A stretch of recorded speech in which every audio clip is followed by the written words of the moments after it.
मैं आप सभी का भगवत गीता के इस महत्वपूर्ण 85वें सेशन में हार्दिक स्वागत करता हूँ।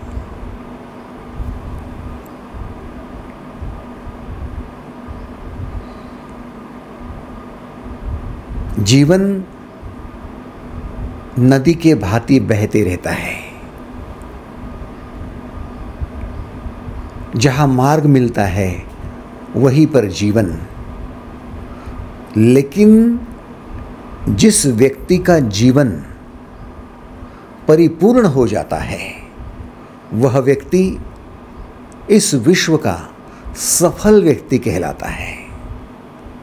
तो फिर ऐसे कौन है जो लोग असफल रहे हैं, जिनकी सफलता उनके हाथ लगी ही नहीं, सफलता से वो चूक गए? ऐसे कौन हैं? वे लोग हैं जिन्होंने कर्म करने की कोशिश तो की, कर्तव्य निभाने की कोशिश तो की, लेकिन उनके कर्तव्य कर्म बोझ बनकर उनके सर पर बैठ गए। उसकी वजह से उनका जीवन बोझिल सा हो गया। कई लोग हम देखते हैं जिनके हमेशा कंप्लेंट रहती है कि बेटा बोझ है, लिखता पढ़ता नहीं है, बेटी बोझ है, शादी नहीं हो रही, पत्नी बोझ है, बीमार रहती है, पति बोझ है, काम धाम करता नहीं। इन लोगों के जीवन में देखा जाए तो इनके अपने ही उनके बोझ बने हुए हैं। उन लोगों का व्यापार भी उनका बोझ है, नौकरी भी उनकी बोझ है। कई लोग तो कहते हैं कि ये जीवन ही नरक से भरा हुआ है, दुख से भरा है। सिगमंड फ्राइड, साइकेट्री जो मेडिकल साइंस की बहुत बड़ी ब्रांच है, साइकेट्रिस्ट जिनमें सिगमंड फ्राइड का नाम अव्वल और प्रथम स्थान पर लिया जाता है। सिगमंड फ्राइड का कहना है मनुष्य दुख ही पाएगा, दुख के अलावा मनुष्य को कुछ हासिल नहीं होगा। ऐसा क्यों भला ऐसा कह रहे हैं? कारण मनुष्य बोझ के नीचे दबा हुआ है। फिर बोझ है तो किसका? क्या आपको लगता है पत्नी का, पति का, बच्चों का, संसार का, परिवार का, दुकान, मकान, पैसे, किसका बोझ है? बोझ मनुष्य के जीवन में वही है जो मनुष्य कर रहा है उसमें मनुष्य की रुचि नहीं है। आप जो व्यापार कर रहे हो उसमें रुचि नहीं है। आप जो नौकरी कर रहे हो उसमें रुचि नहीं है। आप जो पढ़ाई कर रहे हो उसमें रुचि नहीं है। आप जिन लोगों के साथ में हो उन लोगों में रुचि नहीं है। रुचि होना आवश्यक है यदि आपका बोझ उतारना है तो। कितने लोगों को यह स्वीकार है? हाथ ऊपर करेंगे। धन्यवाद, थैंक यू। काम कभी बड़ा या काम छोटा नहीं होता। समय कभी लंबा या समय छोटा नहीं होता। आपके रिश्तेदार कभी बड़े या छोटे नहीं होते। ये सब कुछ आप उनको पसंद करते हो या नहीं करते हो, उनमें रुचि लेते हो या नहीं लेते हो, उस पर डिपेंड होता है।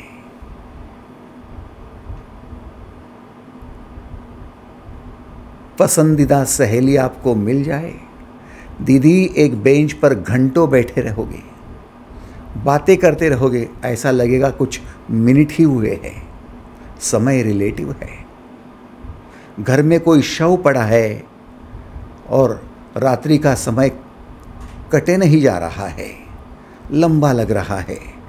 रात्रि बहुत बड़ी लग रही है, एक मिनट घंटों जैसा लग रहा है, क्योंकि उस समय में आप बहुत दुखी हो, परेशान हो क्योंकि रुचि नहीं है। सबसे महत्वपूर्ण बात है आपकी पसंद, आपकी रुचि। तो अब बुनियादी बात यह है कि क्या आपको ब्रह्म में रुचि है? क्वेश्चन मार्क है। आप संसार में विचरण कर रहे हो, पदार्थों में रम रहे हो, रिश्तेदारों में घूम रहे हो, तो क्या आपको समय निकालकर अपने भीतर जो अंतर्यामी छुपा हुआ है, अपने भीतर जो आत्मा है, क्या उस आत्मा की तरफ देखने की भी इच्छा है? क्या उसमें भी रुचि है? यदि रुचि है तो फिर आप वहाँ जाओगे, उसे देखोगे, उसे समझोगे, परखोगे, उसकी अनुभूति लेंगे। वही आत्मानुभूति आपके जीवन को रसीला बना देगा।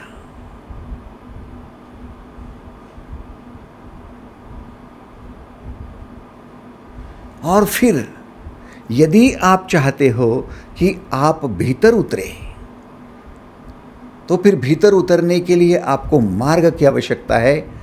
भीतर उतरने की आपको हॉबी होनी चाहिए, आदत होनी चाहिए, आपका वो पैशन होना चाहिए, जुनून होना चाहिए सर पे सवार, और आप पोटेंशियल बनने चाहिए कि मैं ध्यान में रुचि लेता हूँ, ध्यान मेरी हॉबी है, ध्यान करना मेरी हैबिट है, ध्यान मेरा पैशन है और ध्यान मेरा पोटेंशियल है। आपको फिर याद दिला दूं, hobby, habit, passion and potential, ये राजमार्ग आपको यश दिलाएगा, सफलता दिलाएगा, सक्सेस दिलाएगा।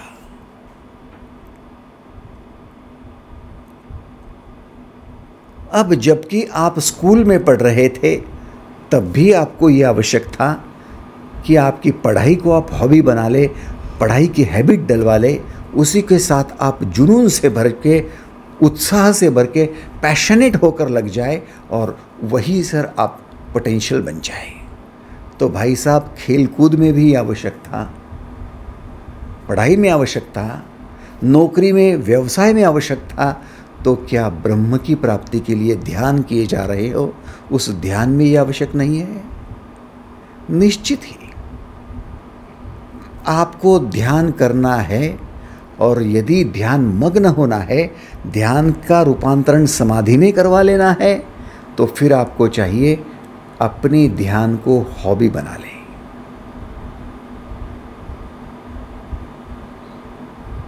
ध्यान का कर्म न रह जाए, ध्यान आपके जीवन का हिस्सा बन जाए, अटूट अंग बन जाए। दिन का थोड़ा समय ध्यान का है और ध्यान का समय होश से भरने का है, और होश से भर के आपको भीतर उतरना है। क्यों? आओ भगवद गीता के इस महत्वपूर्ण अध्याय में, अक्षर ब्रह्म योग के अध्याय में हम प्रवेश करते हैं। गीता खोलेंगे, पिछले सेशन का 2 मिनट के लिए रिवीजन करके हम आगे बढ़ेंगे। 8वें अध्याय का 6ठा श्लोक एक बार रिवीजन करके फिर आगे बढ़ो। यम यम वापि स्मरन् भावम त्यज्यत्यन्ते कलेवरम तम तमेवैति कौन्तेय सदा तद्भाव भावितः।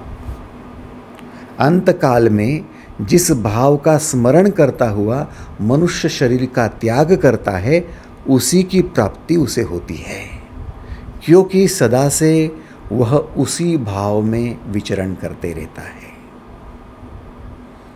अंतकाल यह है ट्रांजिशन पीरियड, अंतकाल यह है टर्निंग पॉइंट, अंतकाल यह है जंपिंग बोर्ड, अंतकाल यह है संधि, 2 जन्मों की संधि। पिछला जन्म और ये जन्म, इन दोनों का संधि काल, दोनों का जोड़, दोनों का जॉइंट, दोनों का टर्निंग पॉइंट, यह है मृत्यु, अंतकाल। अब सीधे रास्ते पर जब चलते हो भाई साहब, उसके बाद में एक मोड़ आता है, टर्निंग पॉइंट आता है, और टर्निंग पॉइंट पर कई दिशाएं होती है और कई दिशाओं में कई प्रकार के रास्ते होते हैं। चौराहे पर 4 तो होंगे ही, सीधे रास्ते से चलाए। अब चौराहे पर आपको कन्फ्यूज़न होना है, भाई मैं राइट वाला मार्ग ले लूँ, पश्चिम वाला ले लूँ, पूर्व वाला ले लूँ, उत्तर वाला लूँ, कौन सा मार्ग अपनाऊँ मैं? और आपने डिसाइड कर रखा है कि मुझे तो उत्तर के मार्ग में ही जाना है, पूर्व के मार्ग पर ही चलना है, तो फिर आप बिना कन्फ्यूज़न के उस टर्न पर सीधा पूर्व का मोड़ ले लेते हो। तो उसी प्रकार से आप इस जीवन में जो चल रहे हो, इस जीवन में लंबे समय तक आपने यदि सोच रखा है, समझ रखा है, तय करके रखा है, निश्चित करके रखा है कि इसी मार्ग पर चलना है, तो अंतकाल में आपका जो टर्निंग पॉइंट है अगले जन्म का, उस पर आप कंफ्यूज नहीं होंगे, आप सही दिशा में चल पड़ोगे और वो रास्ता आपने ले लिया। अब उस रास्ते पर अगला जीवन होगा। कोई संदेह है? कोई संदेह नहीं है, कोई संदेह नहीं है। तो इसीलिए भगवान श्री कहते हैं अंतकाल में आपको उसी भाव का स्मरण होगा जिस भाव में लंबे समय तक रहे हो। अध्यात्म कहता है आपका जीवन अतीत की पुनरावृत्ति होती है। पुनरावृत्ति करते हो आप बार बार। कल जैसा विचार कर रहे थे आज वैसा ही विचार करते हो। कल अपने आप पैर जिस दिशा में जाते थे आज उसी तरफ जाते हैं। कल जैसी बैठक व्यवस्था थी आज वैसी है।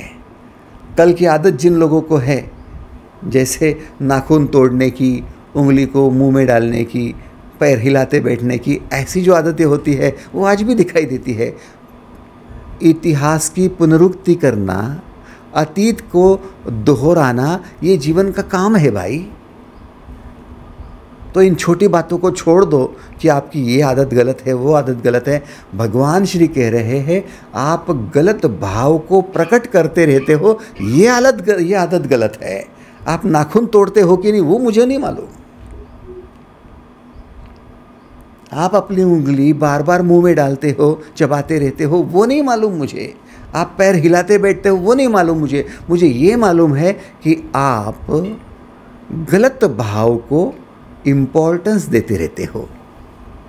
क्रोध भाव है, अननेसेसरी क्रोध को इम्पोर्टेंस देते हो और बार बार क्रोधित होते रहते हो और लोगों को कहते हैं मैं बड़ा क्रोधित इंसान हूँ, मुझसे बच के रहना। पत्नी को धमकाते हैं, बच्चों को धमकाते हैं, मेरे क्रोध के सामने मत आना, जल जाओगे। ये क्या बात है?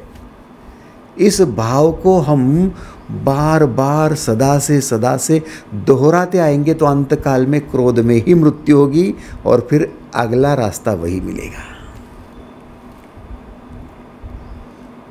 आसक्ति में भर जाओगे तो आसक्ति का भाव वही दिलवाएगा, ईर्ष्या का भाव वही दिलवाएगा, द्वेष का भाव वही दिलवाएगा। तो कहने का मतलब है कि आप सदा से जिस भाव में रहते हो उसी भाव में शरीर का त्याग करते हो और अगला जन्म वैसा ही मिलता है। और भाई साहब रास्ते पर जा रहे हो, टूर पर निकले हो, बहुत दूर की यात्रा है, तो कहीं ना कहीं टर्निंग पॉइंट तो आएगा कि नहीं आएगा? आएगा कि नहीं आएगा? आप कहेंगे हम समृद्धि महामार्ग से जाते हैं, लेकिन समृद्धि महामार्ग में जहाँ पर आप कहीं पर उतरोगे भाई साहब, उस कॉरिडोर पर वहाँ टर्निंग पॉइंट तो आएगा। चाहे कुछ भी कर लो आप। वैसे आप लंबा जीवन 100 साल का जियो, 125 साल का जियो, 150 साल का जियो, अंतकाल तो आएगा, टर्निंग पॉइंट तो आएगा। अगले जन्म में प्रवेश करने के लिए आपको कॉरिडोर है। मृत्यु आपका कॉरिडोर है।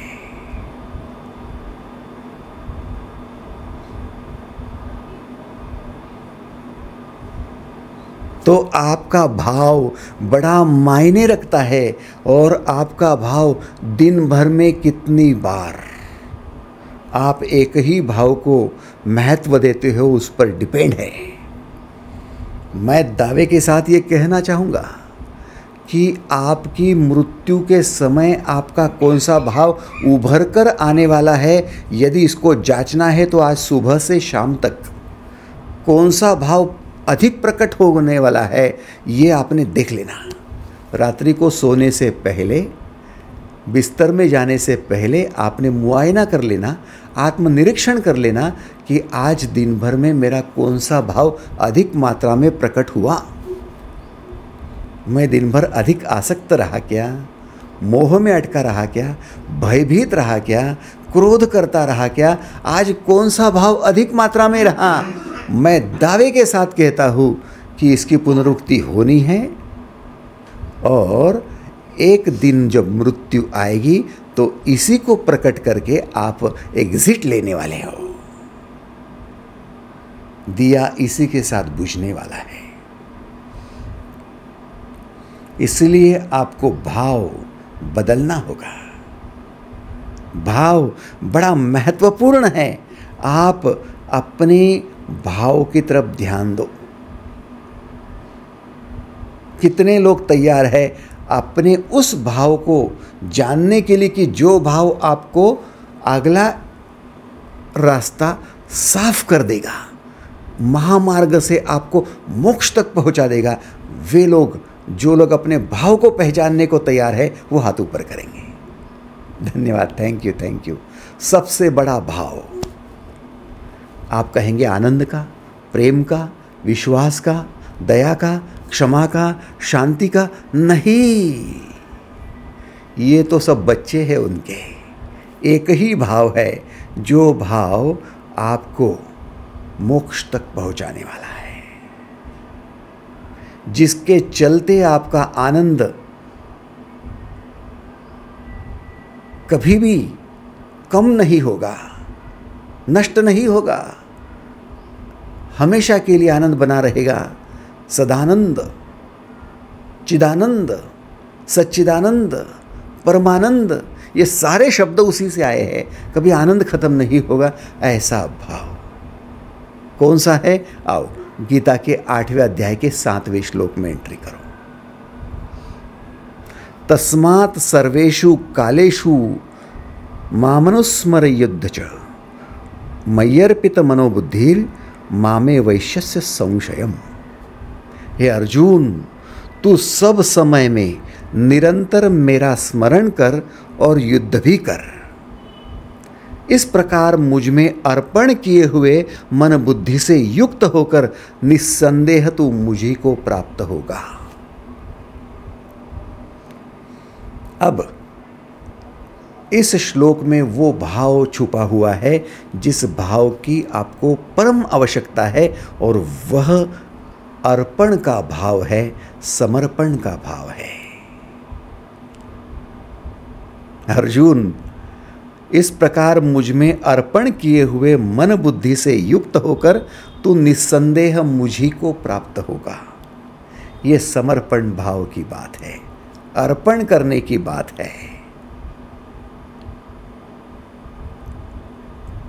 समर्पण के बारे में थोड़ा बाद में बताऊं,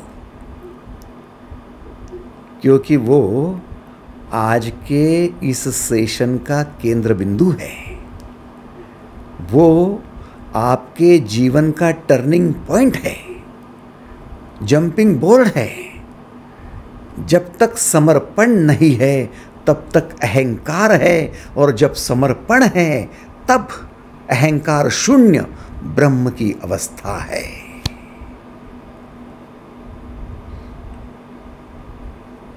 वो एक ऐसा मोड़ है जो आपके जीवन का पूर्णतः रूपांतरण करा देगा। मैं उसे कायाकल्प कहूँगा। आपकी काया का कल्प, आपके जीवन का कल्प, आपके जीवन का पूर्णतः अबाउट टर्न 100%। तो आओ, सबसे पहले क्या कहते हैं कृष्ण? तस्मात् सर्वेषु कालेषु मामनुस्मर युद्ध च। एक साथ तू दो बातें कर, मेरा स्मरण भी कर और युद्ध भी कर। दो बातें निरंतर, सब समय में स्मरण भी हो और युद्ध भी हो। यहाँ पर हम अलर्ट मोड पर है। हमें क्वेश्चन मार्क निर्माण हो गया सभी को कि कृष्ण आप ऐसे कैसे कह सकते हो कि मेरा स्मरण भी करो युद्ध भी कर। अरे युद्ध करते करते कैसे स्मरण होगा, और स्मरण करेंगे तो युद्ध की क्या जरूरत है। अटपटा सा है ये। मैं तो कहूँगा ये श्लोक जिसके समझ में आ गया उसको ब्रह्म ज्ञान की प्राप्ति हो जाएगी। कैसे? क्योंकि हमने देखा है संसार में दो प्रकार के लोग।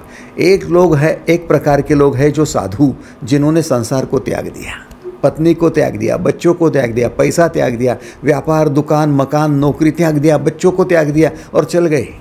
क्यों? बोले नहीं, प्रभु का स्मरण करना है। मंदिर में बैठूंगा, मठ में जाऊंगा, गुरु जी के पास जाऊंगा, जंगल में जाऊंगा, वहाँ पर होम करूंगा, हवन करूंगा, मंत्र जाप करूंगा, नामस्मरण करूंगा, ध्यान करूंगा, व्हाटएवर जो भी करूंगा, लेकिन अब मुझे ये संसार नहीं चाहिए, पत्नी नहीं चाहिए, बच्चे नहीं चाहिए। तो उन्होंने युद्ध की भूमि छोड़ दी, उन्होंने कर्म छोड़ दिए, उन्होंने कर्तव्य छोड़ दिए और चल पड़े संसार से जंगल की ओर। ये साधु कहलाते हैं। आज की डेट में भारतवर्ष में, आज की डेट में 3.5 करोड़ साधु है जिन्होंने घर का त्याग कर रखा है। कभी वो गृहस्थ हुआ करते थे, कभी परिवार में माँ बाप और भाई बहनों के साथ, पत्नी बच्चों के साथ रहा करते थे। आज वो अकेले में रहते हैं और उनकी संख्या गिनी गई। उनकी संख्या कुंभ के मेले में, पिछले कुंभ के मेले में 3.5 करोड़ है। स्मरण करना है उनको। इन्होंने कर्तव्य कर्म का पथ छोड़ दिया। और कुछ लोग हैं जो इतने वर्कोहोलिक है, काम और काम और काम इतने व्यस्त है कि उनको कभी कहा कि प्रभु का स्मरण करो तो वो कहते समय है क्या हमारे पास, बुढ़े समझ रहे हो क्या हमको, टाइम नहीं हमारे पास, चलो भागो। निकम्मे कही के, हम तो काम वाले लोग हैं, हम तो बिजी है, यहाँ श्वास लेने की फुर्सत नहीं है, खाना खाने की फुर्सत नहीं है और आपको फालतू बातें सूझ रही हैं। ऐसे भी लोग हैं, है या नहीं है? दोनों टाइप के लोग हैं। एक तो वर्कोहोलिक, एक तो सन्यासी। सन्यासी तथाकथित, जिन्होंने संसार छोड़ रखा है। साधु। और कृष्ण तो कहते हैं तस्मात् सर्वेषु कालेषु, सभी काल में, सभी समय में, मामनुस्मर युद्ध च, युद्ध भी कर और मेरा स्मरण भी कर। अब मेरा बोले तो अधियज्ञ का, ब्रह्म का, अंतर्यामी का, ईश्वर का।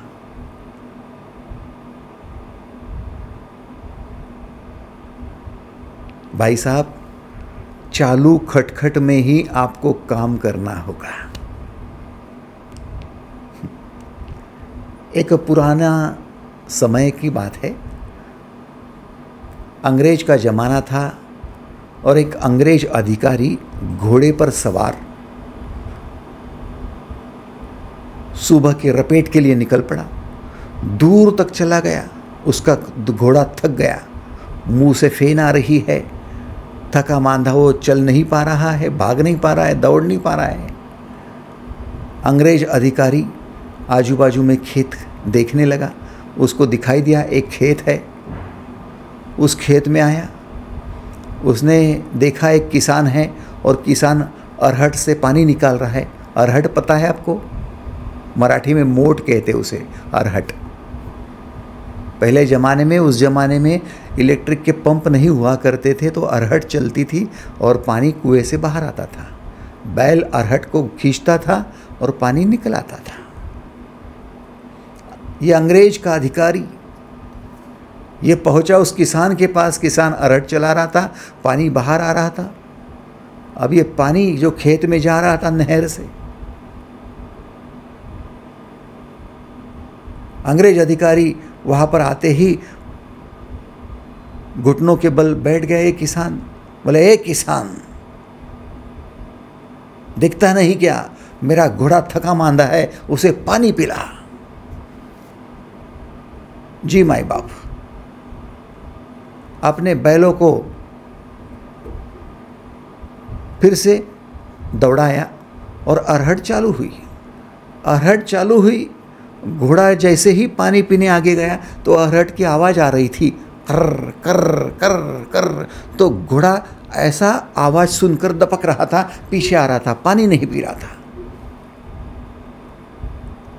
अब घोड़ा पीछे आ रहा है, पानी नहीं पी रहा है।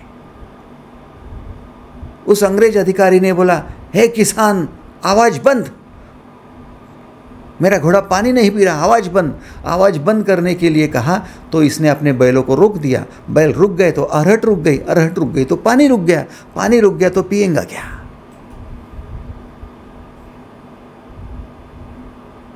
अब घोड़े को पीने को पानी नहीं है। अब उस अंग्रेज अधिकारी ने कहा, हे किसान, पानी चालू। पानी चालू के लिए फिर से अरहट चालू, अरहट का आवाज चालू, तो घोड़ा पानी नहीं पीवे। अब बड़ी परेशानी की बात हो गई। अंग्रेज अधिकारी ने उस किसान को धमकाते हुए उसकी कॉलर पकड़ी, ए किसान, मेरे घोड़े को कैसा भी करके पानी पिला, नहीं तो तुझे इसी कुएं में फेंक दूंगा।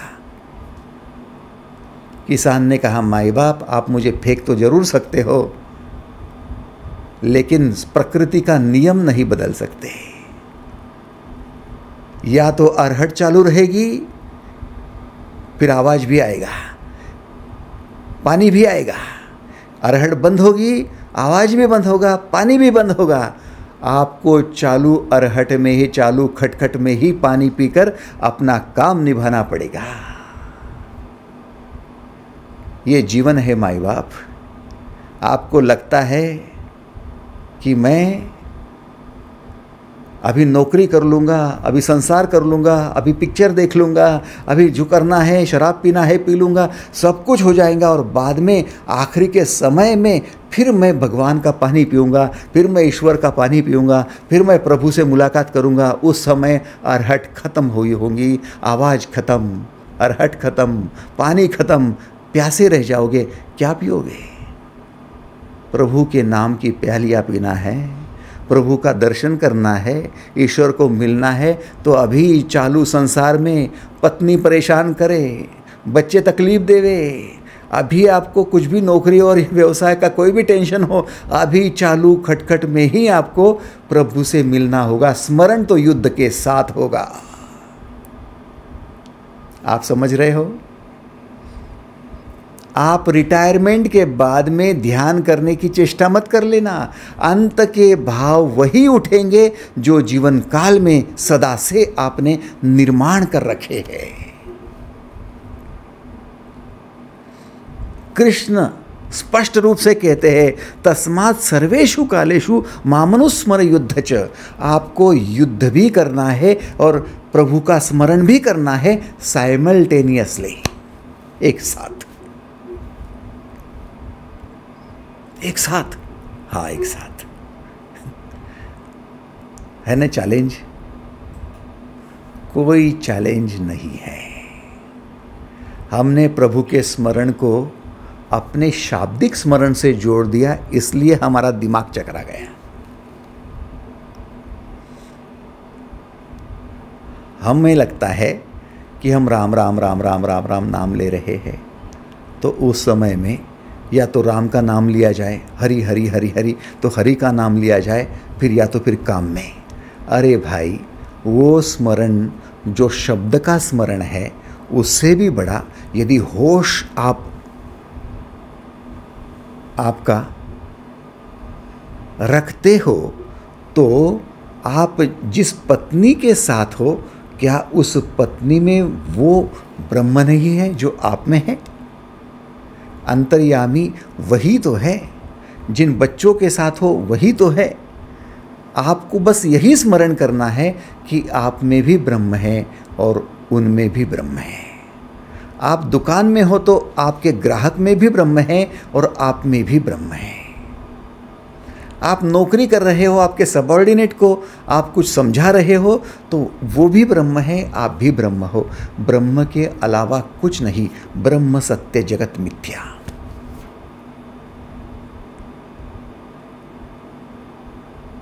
आकाश तो आप में है, आकाश तो उसमें है, आकाश तो सब में है और आकाश एक ही है।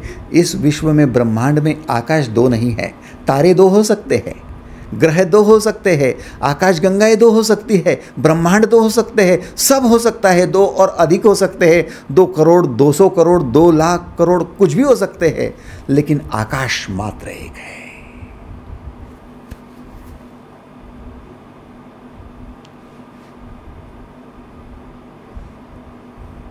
उस आकाश का बंटवारा नहीं होता। बस यही आकाश जो आप में है, वही आपके पत्नी में है, वही बच्चों में है, वही सब में है। तो आप निरंतर इस स्मरण में रहे कि ये सब आकाश है, ये सब ब्रह्म है। तो ब्रह्म के अलावा कुछ है ही नहीं। इतने स्मरण के साथ जब युद्ध करोगे, कर्म करोगे, कर्तव्य निभाओगे, तब आपको कोई तकलीफ नहीं होगी।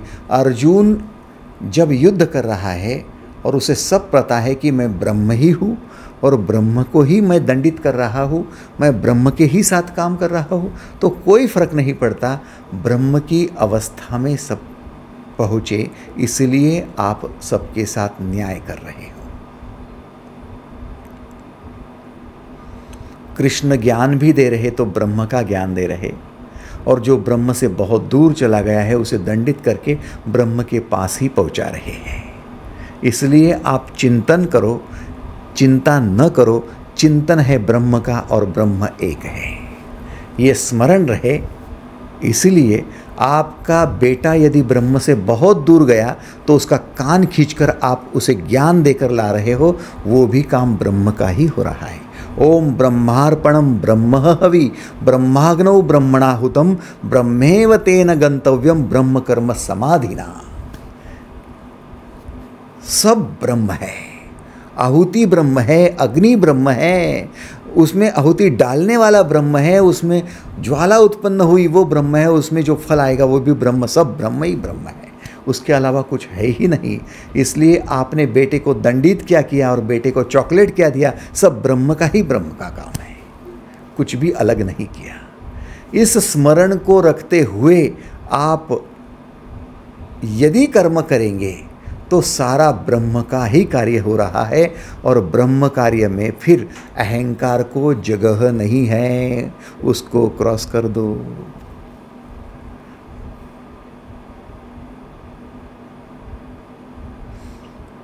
हम ब्रह्म को त्याग कर, ब्रह्म से दूर होकर कर्म करते हैं और हम उसके साथ अपना नाम जोड़ते हैं। मैंने किया, किसने? अहंकार ने किया। किसके लिए किया? उसके लिए किया। वो अलग है ही नहीं, तू अलग है ही नहीं, तो तूने कार्य किया उसके लिए किया, ऐसी बात ही नहीं है। जो है वो सब ब्रह्म है, उसी में सब कुछ हो रहा है, तो अननेसेसरी तू उसका इंपॉर्टेंस क्यों ले रहा है?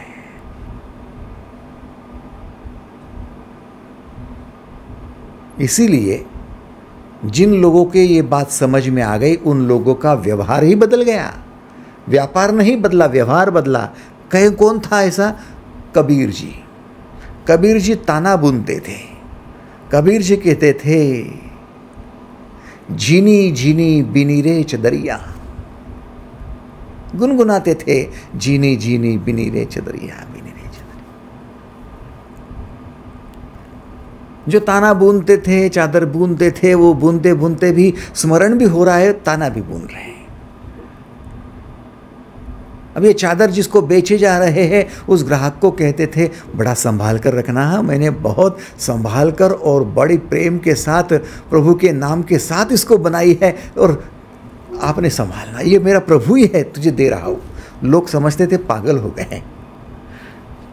कुछ लोग तो आते थे और कहते थे सत्संग में कि अरे कबीर जी, आप इतना बढ़िया सत्संग करते हो, लोगों को समझाते हो, इतना ज्ञान है आपको, फिर ये चादर बुनना और ये बेचना, ये शोभा नहीं देता, ये क्या मामूली कर्म करते हो, इतने बड़े आप ज्ञानी हो। कबीर जी कहते थे, मैं ये चादर बुनता हूँ, ये मामूली काम लगता है, तो ये जो परमात्मा है, जिस परमात्मा ने पेड़ पौधे, चींटी, हाथी, ये सब कुछ बनाया, दुनिया के जितने भी छोटे बड़े कर्म दिख रहे हैं वो परमात्मा ने किए हैं। वो परमात्मा ये करते हुए कभी छोटा नहीं समझता, किसी चीज़ को बड़ा नहीं समझता, उसको कोई लज्जा नहीं आती। वो सब काम करके भी उससे अलिप्त है, तो मैं ये छोटा सा काम करने में क्यों अपना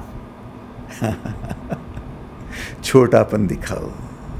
कोई काम छोटा नहीं, कोई काम बड़ा नहीं, सारा ब्रह्म का काम है। ओम ब्रह्मार्पणम ब्रह्म हवि ब्रह्माग्नो ब्रह्मणा होता। वही तो विशेष है। फिर आपको याद दिलाता हूं मैं, आप अक्षर ब्रह्म योग में हैं, तो आप मुझे ये नहीं कह सकते कि आप अटपटी सी बातें मत करो। मैं तो बोलूँगा ब्रह्म के बारे में ही ना, क्योंकि ट्यूशन आपने वही लगाई है और सब्जेक्ट भी वही है, तो मास्टर भी वही पकड़ लिया ना, ब्रह्म वाला। तो गणित के ट्यूशन में बैठकर आप बोलेंगे कि हिंदी की क्लास लो, ऐसा तो नहीं होगा, गणित की ही क्लास होगी। वैसे ब्रह्म के क्लास में बैठे हो तो क्लास भी ब्रह्म की ही होगी, और ब्रह्म के बारे में आपको समझना ही होगा, सोचना ही होगा, देखना ही होगा, चाहे सब्जेक्ट कठिन लगे या फिर आपको इजी, मालूम नहीं, लेकिन आपको सोचना तो ब्रह्म के बारे में है। क्या आप तैयार हो? तैयार हो तो एक बार अनुमति तो दे दो। धन्यवाद, थैंक यू, थैंक यू। इसीलिए आपको दीदी, इसीलिए आपको एक साथ युद्ध भी करना है और स्मरण भी करना है। ये आपका होमवर्क रहा, ये क्लास वर्क रहा। बोले नहीं ना, अभी तो बहुत काम है, अभी तो बच्ची की शादी तो होने दो, एक प्रभु का स्मरण करा रहे हो। नहीं, प्रभु के स्मरण के साथ में शादी होगी। क्यों? क्योंकि शादी भी हो रही बेटी की, वो भी प्रभु ही है और कोई नहीं है, और जिसके साथ हो रही है वो भी प्रभु ही है, वो भी ब्रह्म ही है। ब्रह्म के अलावा कुछ है ही नहीं, सब एक आकाश है। न्यारे न्यारे बर्तनों में पानी एक सा एक। घड़े अलग है, कोई चौकोन है, कोई त्रिकोण है, कोई लंबा है, कोई छोटा है, कोई टिंगू है, कोई गोरा है, कोई काला है, सारे घड़े अलग होंगे, आकाश एक है सब में, ब्रह्म एक है सब में। इसलिए एको हम सब एक है, ये नारा लगाते लगाते काम करते रहो। प्रोफेसर साहब, कभी आपको तकलीफ नहीं होगी, व्यत्यय नहीं होगा, कोई परेशानी नहीं। जो आपको अपोज कर रहा है वो अपोज थोड़ी कर रहा है, वो आपको ब्रह्म तक पहुंचा रहा है। जो आपको ज्ञान दे रहा है वो भी ब्रह्म तक पहुंचा रहा है, जो आपको सहयोग कर रहा है वो भी ब्रह्म तक पहुंचा रहा है। वो अलग है ही नहीं, वो सब एक है। तो इसलिए हम सब बस दुनिया में एक ब्रह्म के अधीन हो जाए, आकाश के नीचे आ जाए।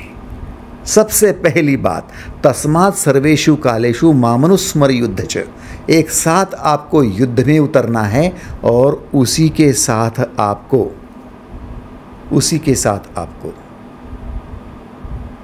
स्मरण भी करना है। तो प्रश्न ये उठता है कि स्मरण करने कौन नहीं देता, और स्मरण करता है तो युद्ध करने को नहीं देता। इसी श्लोक में उत्तर है उसका, मय्यर्पित मनोबुद्धिर मामे वैश्यस्य संशयम। मन और बुद्धि, इन दोनों का ये युद्ध चल रहा है।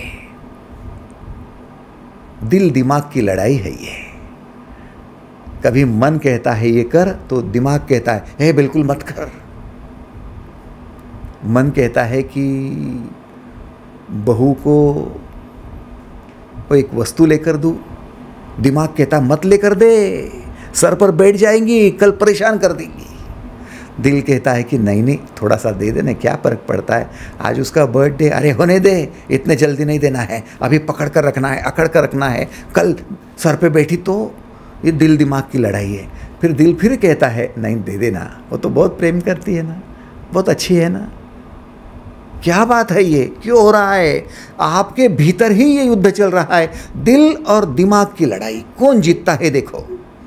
और कभी दिल जीतता है, दिमाग हारता है, तो आपका ही दिमाग चकरा जाता है, क्योंकि दिमाग भी आपका है।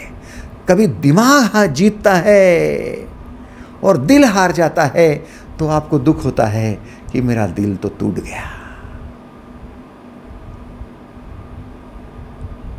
क्या बात है। और दिल और दिमाग की लड़ाई कब तक चलती है पता है आपको? जब तक आपको ब्रह्म समझा ही नहीं और अहंकार ने सर ऊपर निकाल रखा है, तब तक दिल दिमाग की लड़ाई है। जहां अहंकार है वहां दिल और दिमाग की लड़ाई है। चाहे कुछ भी कर्म करो, आप कितने भी कर्तव्यवान हो, चाहे आप कितने भी सच्चील हो, दिल दिमाग की लड़ाई में पीछे नहीं गए तो फिर करना। मैं एक बात आपको याद दिलाता हूं, भीष्म पितामह दिल दिमाग की लड़ाई में अटके थे। दिमाग कह रहा था कि मैंने वचन दिया है हस्तिनापुर की रक्षा करूंगा। दिल कह रहा था कि पांडव बहुत अच्छे हैं, उनके विरुद्ध युद्ध लड़ना नहीं चाहिए। अब करना तो क्या, तो दिमाग ने जीत ली लड़ाई और दिल हार बैठे। दिल क्या हार दिया और आखिर तक रोते रहे। कर्ण के भीतर चल रही थी दिल दिमाग की लड़ाई। दिल तो दे बैठे थे कृष्ण की तरफ, पांडवों की तरफ, अच्छे कार्य करने वालों की तरफ। दिमाग दे रखा था कि इन्होंने मुझे सूत पुत्र कहा है, इन्होंने मुझे गालियाँ दी है, इन लोगों ने स्वीकारा नहीं है। दुर्योधन चाहे कैसा भी हो, आतंकवादी क्यों न हो, उसने स्वीकारा तो है। क्या खुद का अस्तित्व नहीं था? कोई स्वीकार करेगा ते ही तेरा अस्तित्व बनेगा। कोई सूत पुत्र कहेगा, कोई क्षत्रिय कहेगा तो तेरा बड़प्पन बढ़ेगा। अरे दुनिया तो कुछ भी कहती रहे, तेरा अस्तित्व तेरा अपना है। काश कि कर्ण जानता था कि मैं ब्रह्म हूं। क्षत्रिय होना, वैश्य होना, ब्राह्मण होना कोई मतलब का नहीं है, मतलब का है ब्रह्म होना। तो शायद दिल दिमाग की लड़ाई नहीं होती थी। ये युद्ध पहले भीतर चला माई बाप, बाद में युद्ध की भूमि में उतरे ये लोग। दिल दिमाग की लड़ाई आपकी हर रोज होती है। कभी दिल जीतता है तो कभी दिमाग जीतता है। दिल जीता तो भी आप भावुक हो जाओगे, इमोशनल हो जाओगे। इमोशनल होगे तो इमोशनल अत्याचार भी आप पर होते रहेंगे। और दिमाग से ही चलोगे तो अहंकारी होगे, हर चीज में सौदा करते रहोगे। जो लोग दिमाग से भगवान के साथ जुड़ते हैं ना, वो लोग कहते हैं भगवंता देखो मैंने नारियल चढ़ा है, मैंने आपको दक्षिणा दी है, अब मेरे बेटे की शादी नहीं हुई ना तो ये सारे तेरे जितने भी तस्वीरें हैं, जितनी भी मूर्तियां हैं, सब बांध कर गंगा में डाल के आऊंगी। क्या सौदा है ये, दिमाग का सौदा है। बच्चों को माँ कहती है बेटा कल परीक्षा है ना, जा भगवान को हाथ जोड़, कृष्ण के सामने खड़ा रहे, हनुमान जी की उपासना कर, हनुमान चालीसा पढ़ ले, तेरा पेपर अच्छा जाएगा। ये क्या है? ये दिमाग का सौदा है। कहते हैं मुल्ला नसरुद्दीन के घर पे आग लगी, रात्रि के 12 साढ़े 12 बज रहे थे और आजू बाजू के लोग, किसी को आहट लगी तो फिर वो देखकर, आग देखकर वो चिल्लाने लगा आग आग आग आग। आजू बाजू के लोग जमा हो गए, इकट्ठा हो गए और देखते क्या है, वो मुल्ला नसरुद्दीन एक बाजू में रास्ते के किनारे बैठा था। लोग पहुंचे, अरे नसरुद्दीन तेरे घर को आग लगी और तू यहां बैठा है। बोले हाँ फिर क्या हुआ? बोले आग बुझाता नहीं क्या? बोले नहीं, मैं प्रभु का नाम ले रहा हूँ और मैं ये आज देख रहा हूँ कि प्रभु का नाम लेता हूँ कि प्रभु तेरा इतने बार नाम लिया है तो तू आग बुझा के दे, और यदि आग नहीं बुझी तो मैं समझ लूंगा कि तू है ही नहीं। ये दिमाग है, सौदेबाजी जानता है और हमेशा हम सौदे करते रहते हैं इसलिए हम प्रभु को जब जब याद करते हैं, हमें ये चाहिए, वो चाहिए, वो चाहिए, उसके लिए याद करते, सारा दिमाग का खेल है। और दिल तो प्रभु को धन्यवाद देता है कि अरे ये कुछ दिखाई दे रहा है, तू जो ब्रह्मांड में मेरे सामने प्रस्तुत कर रहा है, मेरे लिए एक पत्नी आ गई, एक बच्चा आ गया, एक मकान आ गया, एक दुकान आ गया, एक नौकरी आ गई, व्यवसाय आ गया, अब खाना वगैरह आ गया, हवा आ गई, सब आ गई। हे प्रभु धन्यवाद, thank you thank you thank you. दिल है, दिल कहता है धन्यवाद, दिमाग कहता है कि मैं जो मांगता हूँ वो नहीं मिला तो तुझे गंगा में बहा दूंगा। दिल दिमाग की लड़ाई है।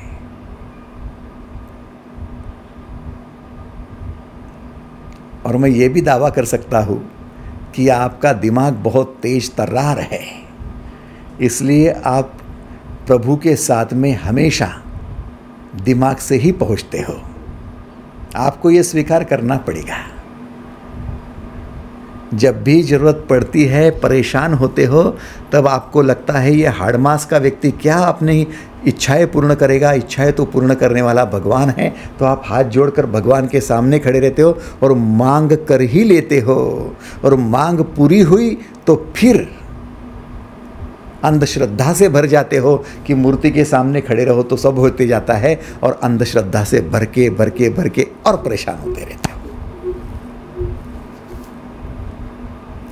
इसका मतलब है कि आपकी इच्छाएं पूर्ण हुई तो आप अंधश्रद्धालु हो जाते हो, और इच्छाएं पूर्ण नहीं हुई तो शिकायत से नास्तिक हो जाते हो। नास्तिक और अंधश्रद्धा से भरा हुआ, उससे भी गया गुजरा आस्तिक, दोनों को भगवान समझता नहीं है। मेरी बात आपको समझ में आई या अच्छी नहीं लगी? शिकायत करने वाला नास्तिक कि भगवान ने मेरी इच्छा पूर्ण कभी की ही नहीं, वो, और जिसकी इच्छा पूर्ण हो गई तो वो अंधश्रद्धा से भर के उसी के सामने गिड़गिड़ा रहा है, वो उससे भी गया गुजरा आस्तिक, ये दोनों एक जैसे हैं।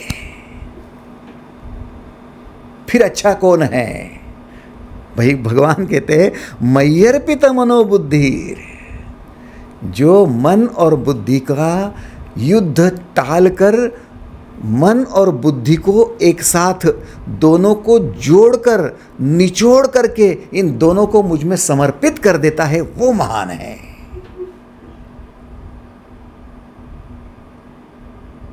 निस्संदेह वो मुझको ही प्राप्त होता है। अब आपके मन में आएगा कि मन और बुद्धि में भेद क्या है, और दोनों को जोड़ना है तो कैसे जोड़ना है। देखो भाई साहब, मेरे इस स्टेटमेंट को आपने ध्यान से सुनना। मन हमेशा टारगेट फिक्स करता है, मन हमेशा क्या करना है यह फाइनल करता है, और बुद्धि जो फाइनल किया है उस टारगेट तक कैसे पहुंचना है,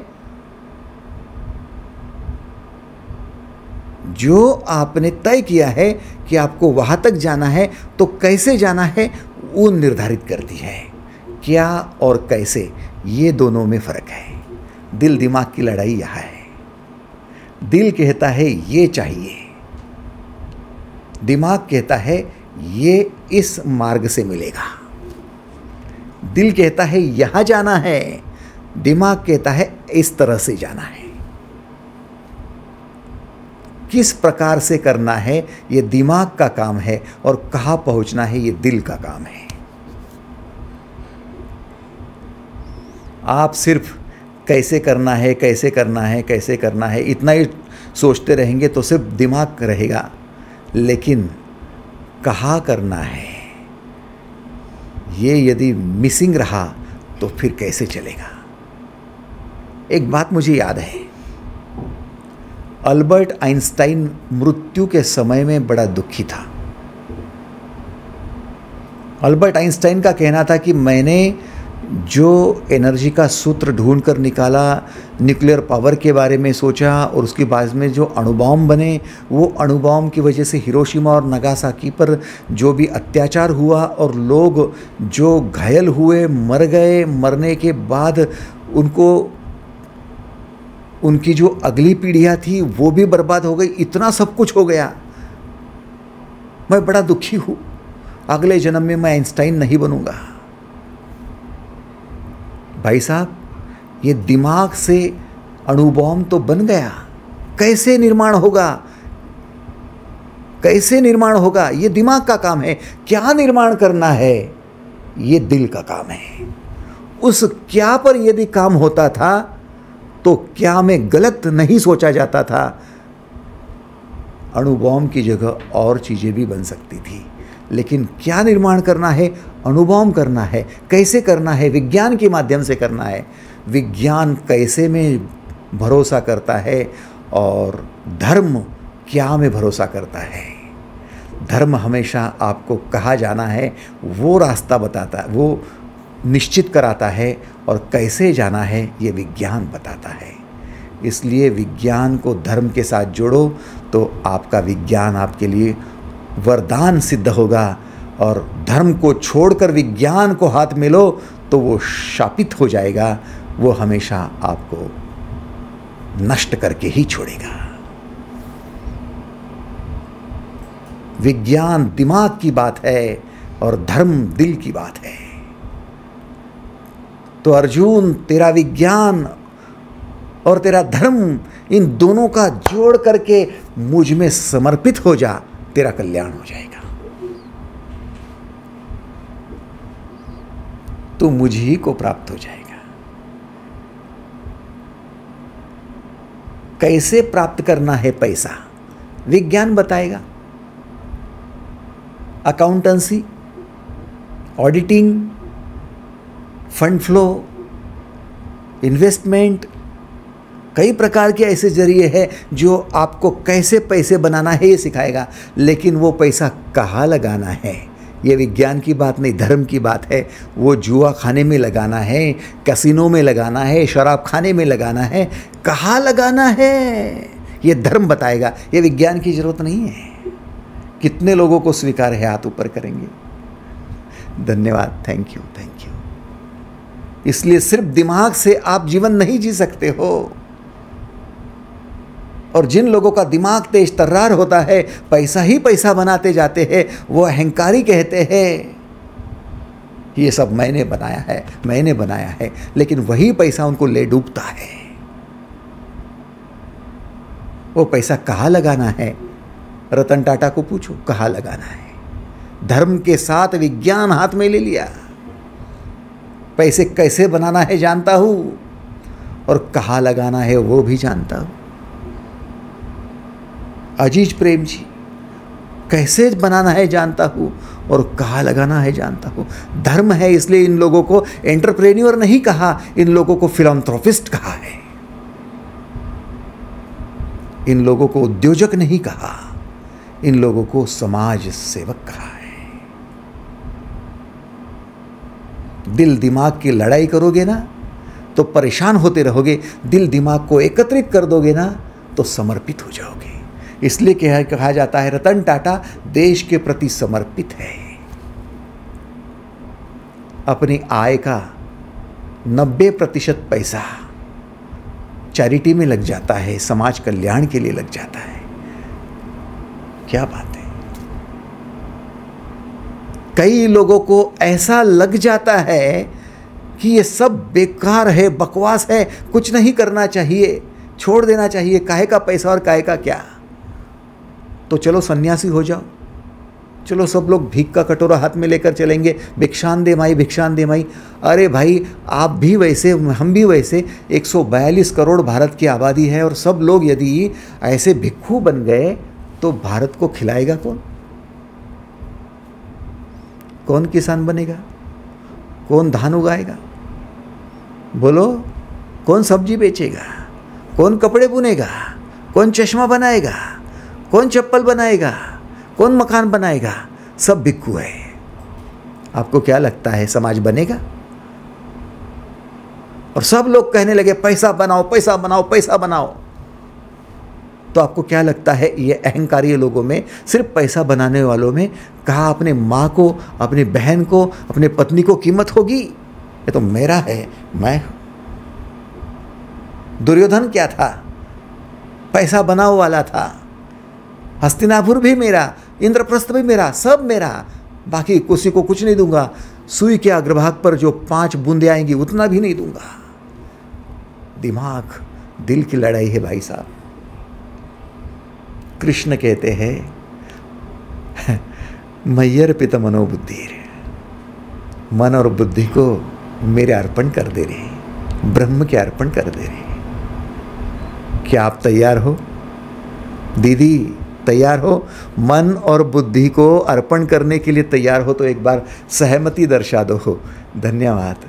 आप घर पे बैठे बैठे ये सहमति दर्शा रहे हो, आप मंदिर में बैठे हो।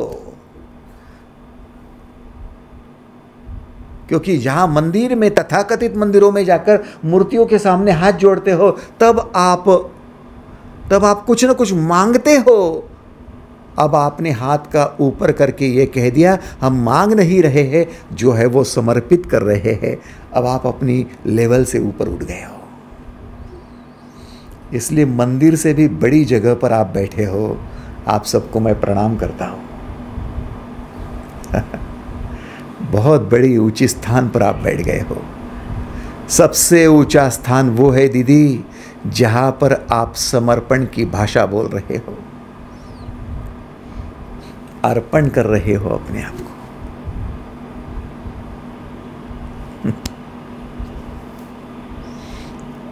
और जिनको समर्पण करना आता है उनके लिए मैं थोड़ा सा ध्यान का 1-2 विधि बता दूं ताकि आप अपने समर्पण में निकल जावे।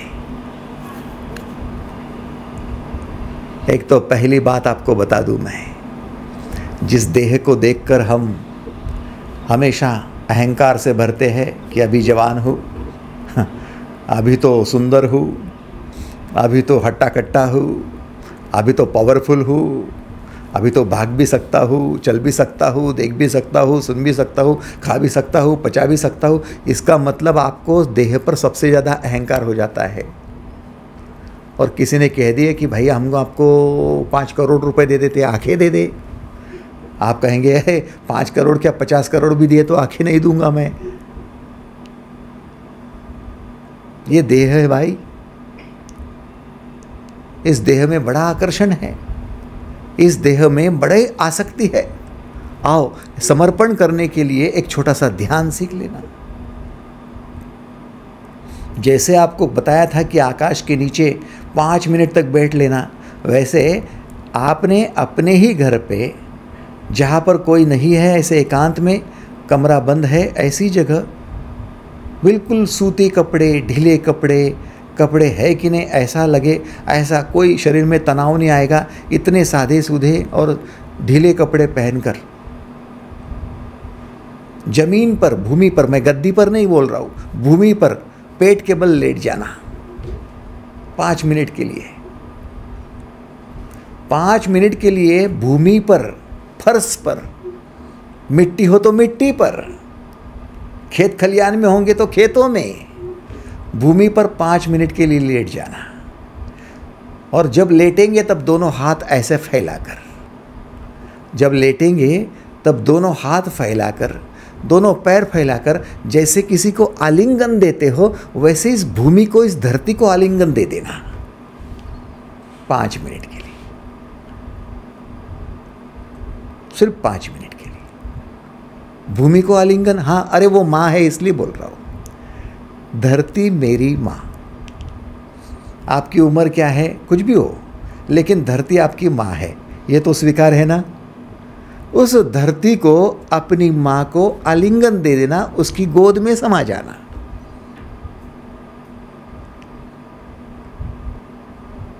आप बूढ़ी हो गई, अब आपकी माँ तो रही नहीं। जब बच्चे थे तब आप अपनी माँ की गोद में जाते तो सुकून लगता था कि अरे माँ की गोद में है, मेरी माँ है, रक्षा है, प्रेम है, सुकून है, आनंद है, सब कुछ माँ है ना। तो ये धरती माँ है। धरती माँ की गोद में दोनों हाथ पैर ऐसे फैलाकर उसमें समा जाओ, समा जाओ। आंखें बंद कर लो। बस बाकी सारी जितनी भी सोच है वो सारी छोड़कर मन में एक ही विचार लाना, धरती मेरी माँ है, मैं तुझे समर्पित हो रहा हूँ। हे माँ, मैं समर्पित हो रहा हूँ। हे माँ, मैं समर्पित हो रहा हूँ। विचार करते करते करते समर्पण का भाव होते जाएगा और धरती में समा जाओगे। एक बात बताऊँ मैं आपको, वैसे भी जिस दिन मृत्यु होगी उस दिन धरती में समाने वाले हो, और आपके शरीर में सबसे ज़्यादा यदि भार कोई होगा तो शरीर का जड़ भार है। वजन होगा 70 किलो 80 किलो। दीदी आपका नहीं, आपका कम होगा। आपने ये मत कहना दादा आपको कैसे मालूम कि मेरा 75 किलो वजन हो गया। हाँ, इतना बढ़ गया, 15 किलो से बढ़ गया, आपको कैसे पता चला कि वो 80 किलो का हो गया। नहीं, मैं आपको नहीं कह रहा हूँ। एनीवे, वैसे भी दीदी दो चीज़ें तो छुपाने जैसी है, आपका वजन और आपकी उम्र। सही सही उम्र कैसे बताना और सही सही वजन भी कैसे बताना।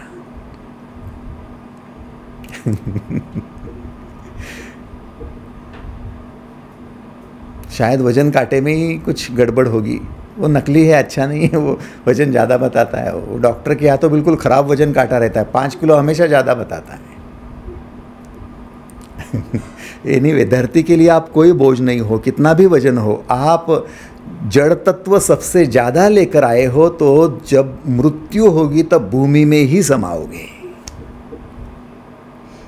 और जब भूमि में समा ही जाना है तो आज से क्यों नहीं, अभी से क्यों नहीं, उस जड़ तत्व के माध्यम से ही क्यों नहीं।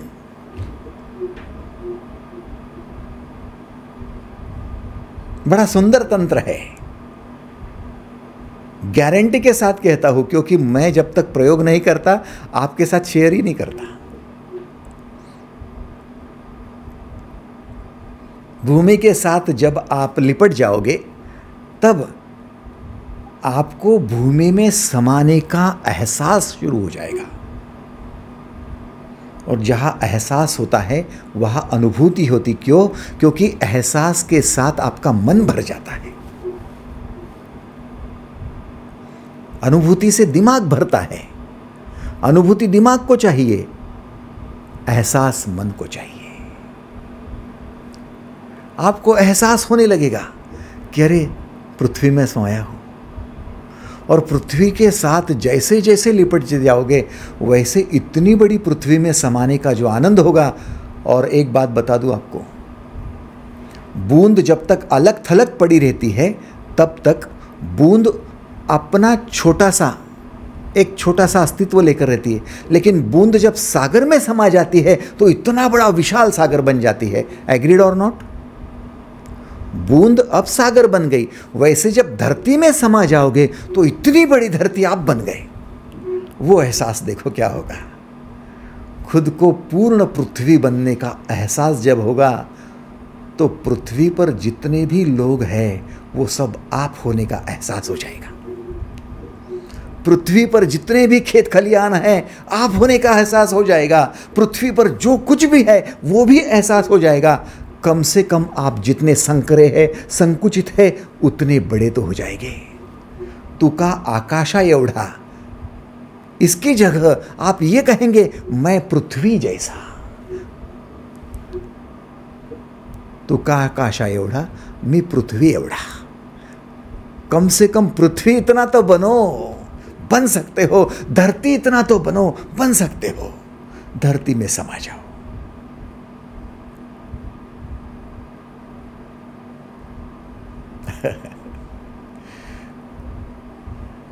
भाई साहब, प्रयोग करते करते बड़ा मजा आता है, बहुत मजा आता है, बहुत।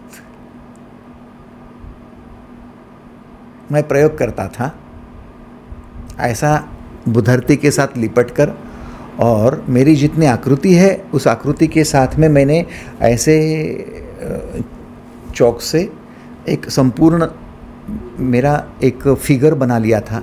धरती पर, और जितनी मेरी ये आउटर लाइन रहती थी और आउटर लाइन पर मैं शक्कर डालकर सोता था। शक्कर की वजह से सारी चींटियां आती थी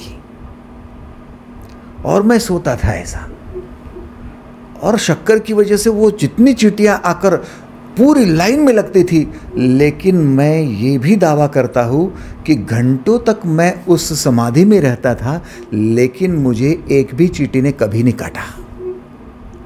जब आप समा जाते हो, ब्रह्मांड के साथ एक हो जाते हो और आप पूर्ण ब्रह्म के साथ हो जाते हो, समाधि में चले जाते हो, तो कोई आपको तकलीफ नहीं देगा। सब पार्ट एंड पार्सल हो जाते, आपके साथ हो जाते। बड़ा आश्चर्य है, आप करके देखो। ये दुनिया है? नहीं, ये ब्रह्म है और कुछ नहीं है। ब्रह्म सत्य, जगत मिथ्या, और कुछ भी नहीं है। समर्पण। आपको जैसे जैसे समर्पण शुरू होगा ना, वैसे वैसे अहंकार गल पड़ेगा, और मन और बुद्धि, मन और दिमाग, दिल दिमाग, मन और बुद्धि, इनका कभी आपने युद्ध मत छेड़ने देना। दोनों को जोड़कर आपने समर्पण की भाषा बोलना कि मैं समर्पित हो रहा हूं। अर्पण कर दो अपने आप को।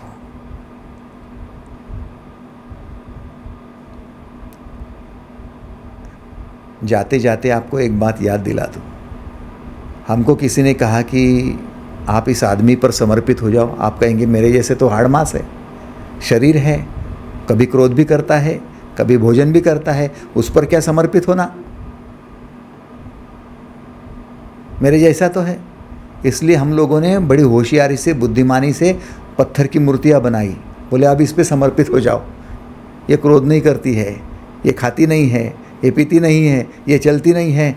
तो इसलिए हमने इंसान को छोड़कर मंदिरों की मूर्तियों को हाथ जोड़ना शुरू कर दिया और उस पर समर्पित होने लगे। भगवान है ना,